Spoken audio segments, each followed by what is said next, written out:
Another goalie I wanted to talk about is a guy we talked about a lot last year. We were able to watch him throughout last season on FloHockey, playing for the Toledo Walleye. And this year, he spent the entire year in the AHL with the Grand Rapids Griffins. And this is the thing about Sebastian Cossa that I think has always been important to remember. You'll recall he was drafted 15th overall, first goalie taken in the 2021 NHL draft. He was taken before Jesper Wallstedt, who to me, was the more polished, more proven goalie prospect. However, the Red Wings have taken a more, measured approach. They allowed Cossa to play 3 full years in the WHL. His numbers did take a dip in the final season. Didn't get Canada's starting job at the World Juniors that year.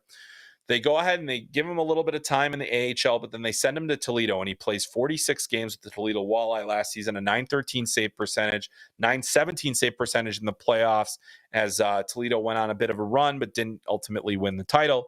Now Cossa is in the AHL. He was most recently named the goaltender of the week in the AHL, got his first pro shutout his first AHL shutout, I should say, as he had 4 with Toledo last year. But the AHL shut out the Texas Stars, one of the highest scoring teams in the league, had a 28 save shutout there. Then was the streak breaker of the Milwaukee Admirals, broke the streak with a 37 save performance just on Sunday of this past week. This is another player where he is getting that extra time. He is finding his way as a professional. He is finding out what works for him. He is reading plays better.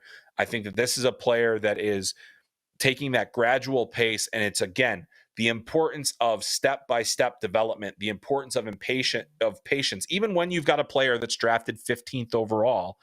Just because he was a high draft pick doesn't mean he's on a faster schedule. And so I think, as Buffalo found with a guy who was a 7th round prospect and Levi, who was one of the greatest collegiate goalies we've ever seen, even he needed and probably should have started in the AHL to build up to being the starter of the NHL team. I can't stress that enough.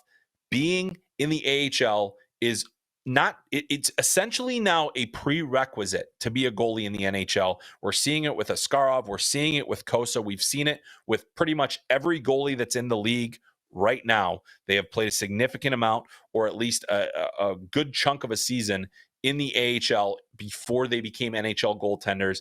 And I don't know that there is another thing that is so tried and true as that in sports, where clearly it's such a difficult position to develop, but it is the one that requires the most patience, and the teams that have that patience certainly get to enjoy that. And hopefully for these players, and obviously neither Cossa nor Askarov have played enough NHL time to say, oh, they're on the track. They're going to be stars.